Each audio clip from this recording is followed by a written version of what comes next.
You're watching EAC News. Thanks for joining us. Winter will come early to soccer stadiums in baking hot Qatar when groundskeepers blast chilled air starting in September to ensure pitch turf thrives in the desert country for the World Cup.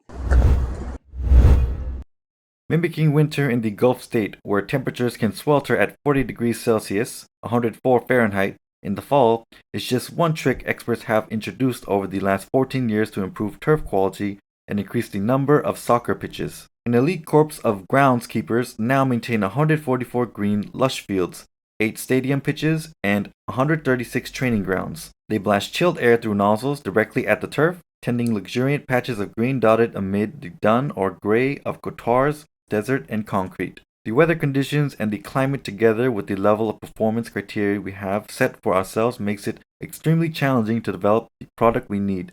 But we succeeded, said Haitham Al Shareef, a Sudanese civil engineer who has worked on Qatar's pitches since 2007. Preparing turf for the World Cup, being held for the first time in the Middle East, is environmentally costly. Preparing and growing high-quality sports turf is generally challenging, but here in Qatar, it was a different level of challenge. The weather condition and the climate, together with the level of performance criteria we have set for ourselves, makes it extremely challenging to develop the product we need, but we succeeded. It's a significant challenge because the warm season grass doesn't really grow in winter. It doesn't die, but you don't get what we call the recovery. When you have wear and tear, you want the grass to keep growing to recover. The warm season grass usually goes dormant in winter.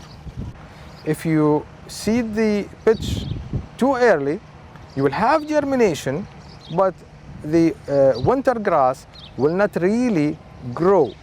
It will actually die because it's too warm. So we are trying to balance all factors and choose the right time, and this is again an annual process. Yeah, I'm proud of the whole project, but the grass is where the action is happening, especially during the event itself. But again, as a target for us is not to do any returfing during the event, and even after the event itself, we didn't have to do any returfing. So maintaining the quality and the grass with the performance and having a successful tournament without any impacts on the grass, which is the main field of action for the tournament for the players. We were very proud and very happy. Qatar flies in 140 tons of grass seed annually from the United States on climate-controlled aircraft, Al Shareef said, and pitches are watered with desalinated water in an energy-intensive process burning the country's wealth of natural gas.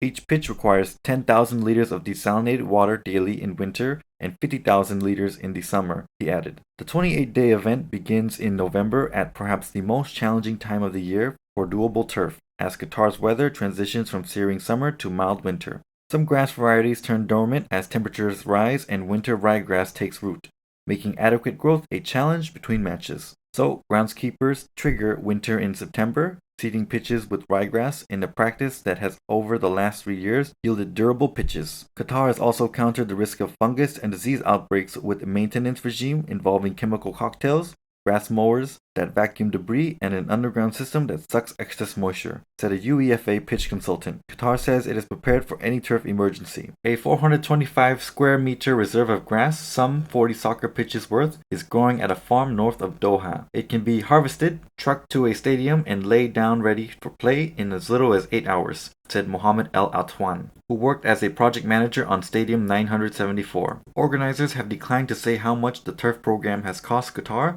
a wealthy gas exporter that spent billions on infrastructure over the last decade to prepare for the event.